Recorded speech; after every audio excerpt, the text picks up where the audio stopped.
Mrs. Eisenhower, Your Excellencies, friends of Dwight David Eisenhower in America and throughout the world,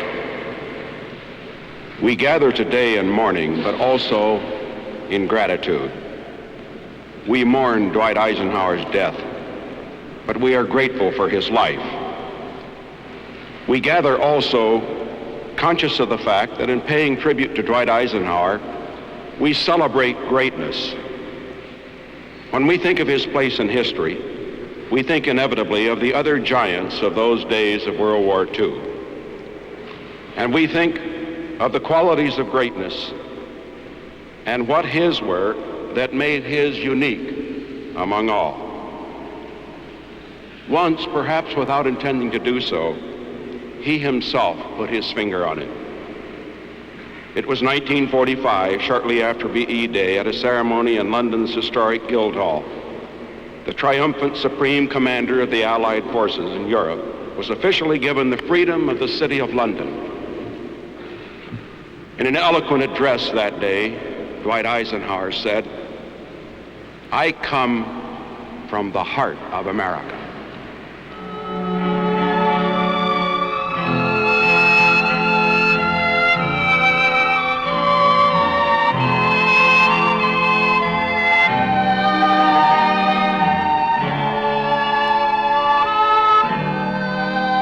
He did come from the heart of America, not only from its geographical heart, but from its spiritual heart. Dwight Eisenhower touched something fundamental in America, which only a man of immense force of mind and spirit could have brought so vibrantly alive. He was a product of America's soil and of its ideals, driven by a compulsion to do right and to do well. A man of deep faith who believed in God and trusted in his will. A man who truly loved his country and for whom words like freedom and democracy were not cliches. He exemplified what millions of parents hoped that their sons would be: strong and courageous and honest and compassionate. And with his own great qualities of heart, he personified the best in America.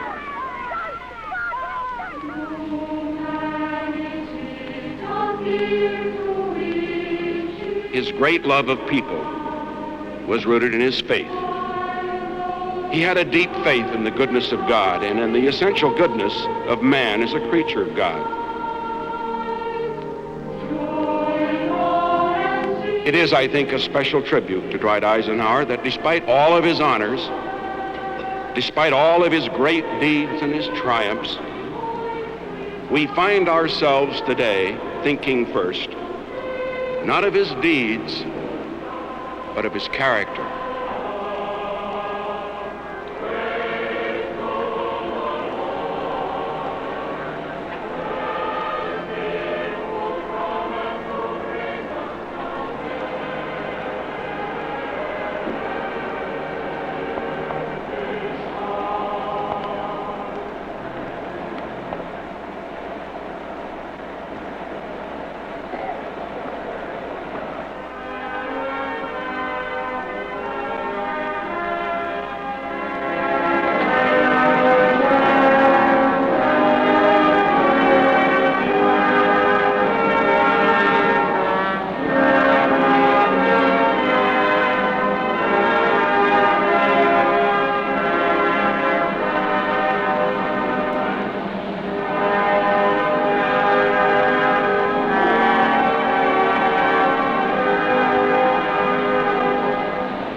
Dwight Eisenhower was that rarest of men, an authentic hero.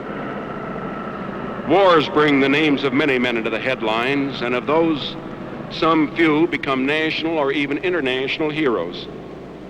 But as the years then pass, their fame goes down. But not so with Dwight Eisenhower. As the years passed, his stature grew. Commander of the mightiest expeditionary force ever assembled, receiver of the surrender of the German armies in World War II, president of Columbia University, supreme commander of NATO, 34th president of the United States, the honors, the offices were there in abundance.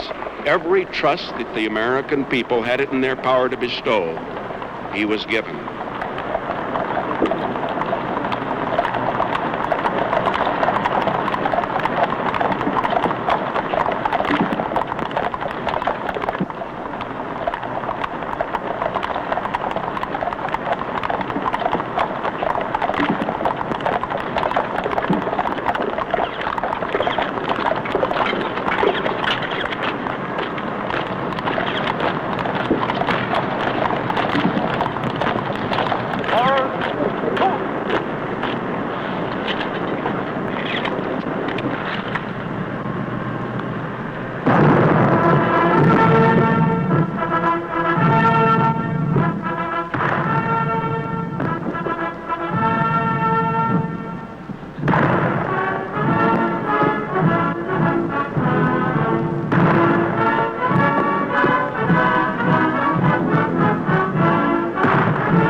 Each of us here will have a special memory of Dwight Eisenhower.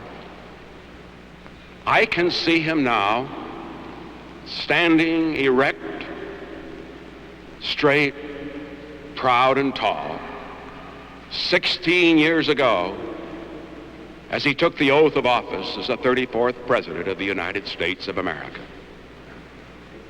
And yet, he always retained a saving humility. His was the humility not of fear, but of confidence. He walked with the great of the world, and he knew that the great are human. His was the humility of man before God and before the truth. His was the humility of a man too proud to be arrogant. He restored calm to a divided nation. He gave Americans a new measure of self-respect.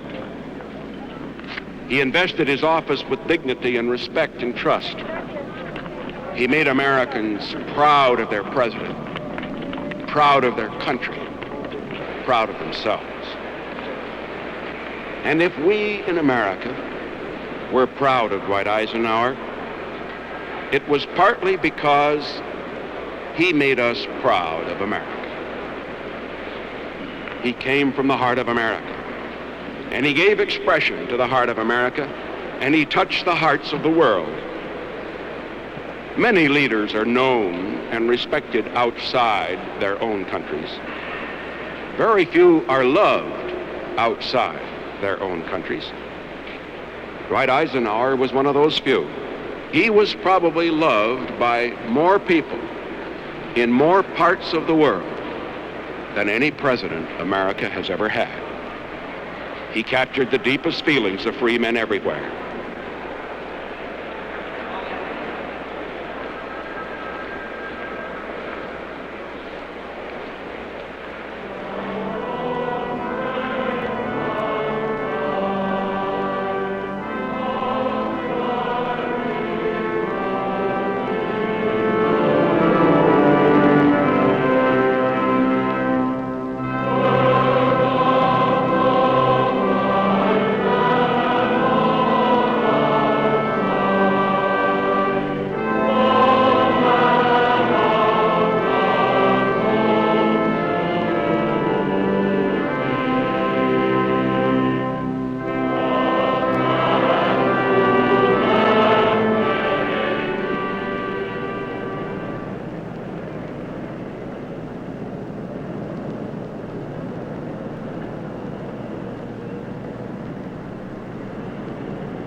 Some men are considered great because they lead great armies or they lead powerful nations.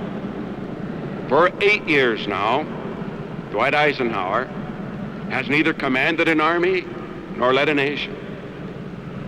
And yet, he remained through his final days the world's most admired and respected man, truly the first citizen of the world. So today, we render our final salute. It is a fond salute to a man we loved and cherished. It is a grateful salute to a man whose whole extraordinary life was consecrated to service. It is a profoundly respectful salute to a man larger than life, who by any standard was one of the giants of our time.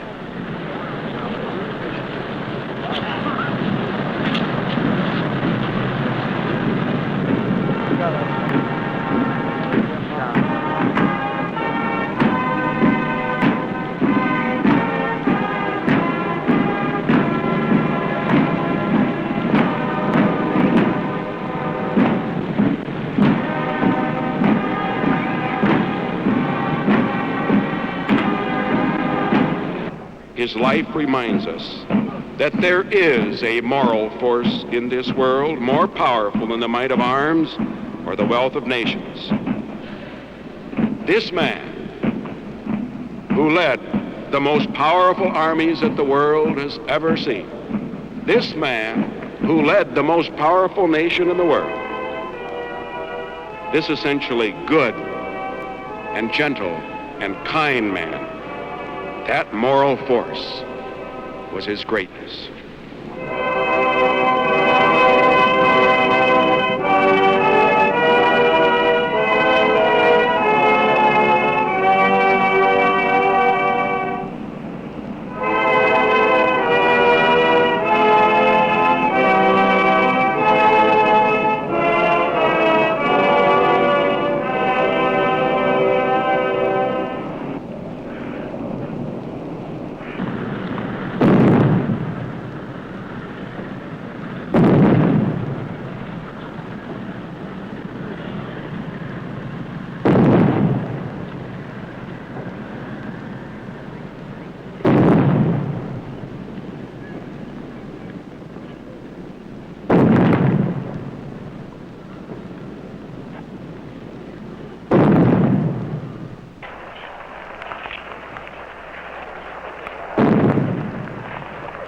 For a quarter of a century, to the very end of his life, Dwight Eisenhower exercised a moral authority without parallel in America and in the world. And America and the world is better because of it. I know Mrs. Eisenhower would permit me to share with you the last word he spoke on the day he died. He said, "I've always loved my wife. I've always loved my children. I've always loved my grandchildren. And I have always loved my country." That was Dwight Eisenhower.